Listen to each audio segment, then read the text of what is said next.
ஓம் சாந்தி. இன்றைய முரளியிலிருந்து சில துளிகள்.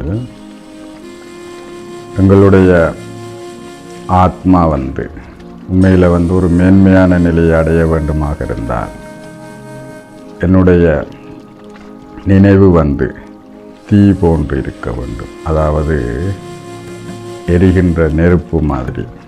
அப்போதுதான் பழைய சுபாவங்கள், பழைய இயல்புகள் மாற்றமடைந்து என்னுடைய மேன்மையான நிலையை என்னால் உணரக்கூடியதாக இருக்கும்.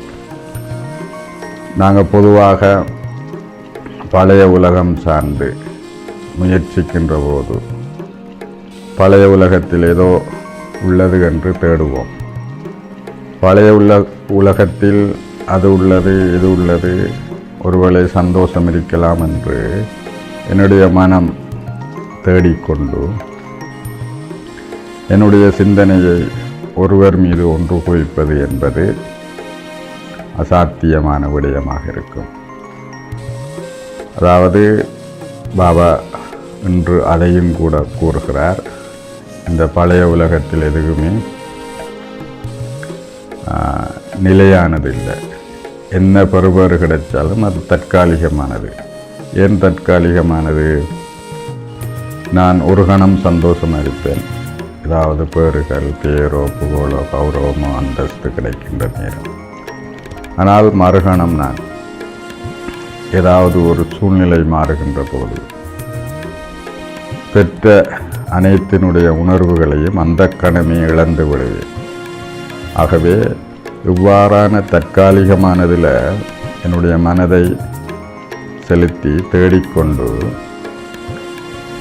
ஆத்மாவின் நிலையை உன்னதமானதாக மாற்றுவதற்கு என்னால் முடியாது. ஆகவே நெருப்பென்கின்ற போது பழைய உலகம் சார்ந்த இந்த நம்பிக்கையை நான் முதல் மாற்றியமைக்கணும்.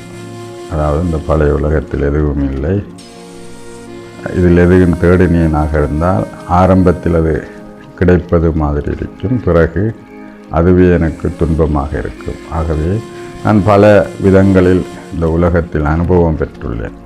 ஆகவே இந்த மாதிரியான ஒரு மனோநிலையை நான் மாற்றி அமைத்தேனாக இருந்தால்தான், அதாவது என்னுடைய ஒன்று குவிக்கிற ஆற்றல் முழுமையானதாக இருக்கும். அதாவது